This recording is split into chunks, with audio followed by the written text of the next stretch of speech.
Dans 1 Samuel, chapitre 1er, l'histoire nous rapporte d'une femme qui était relée Anne.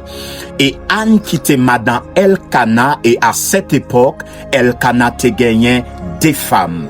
Yon te relée Anne et yon te relée Penina. Quoi nous rapporter, Penina t'est arrivé enfanté. Penina t'est capable de faire Timon, mais Anne lui-même li pas qu'à enfanter. Mais ce que j'aime dans cette histoire, c'est que la parole de Dieu nous a dit, c'est pas ni un féticheur, c'est pas ni un sorcier qui te rend Anne stérile. Ça veut dire la stérilité de Anne te vient de Dieu. Malgré les obstacles Anne t'a enduré, malgré ces questions Anne te rencontré vers lui-même, à cause Anne pas qu'à enfanter, mais Anne te still resté dans la présence de Dieu. Penina te tellement apaisé qui te Anne, Anne arrivé dans position, perdit la joie, Anne perdit l'appel à cause de stérilité.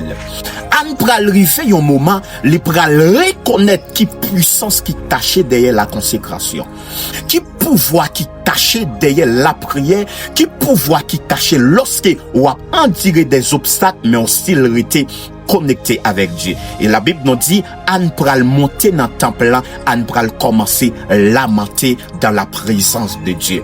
Le plus grand prophète dans les temps, qui c'est prophète Élie, lorsque prophète l'apparaît vers Anne, et puis il pral dit Anne, qu'il a quitté Bré, et Anne pral répondre avec une sagesse qui vraiment extraordinaire, il pral dit, mon Seigneur, c'est pas soum-sou, c'est pas Yves, moi Yves, mais c'est souffrance moi yo qui fait à lamenter dans la présence de Dieu comme ça. Et yon nan bagay qui pral attirer attention.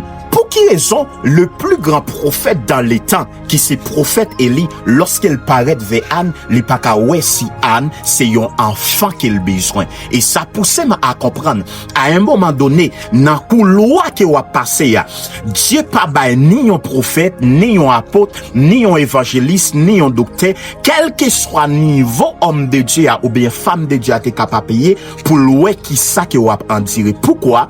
Parce que ça va en dire, c'est yon tête à tête avec Dieu. Ça va passer, c'est yon face à face avec Dieu. Ça veut dire, c'est ou même entre Dieu. Faites la pral dit, femme, va en paix.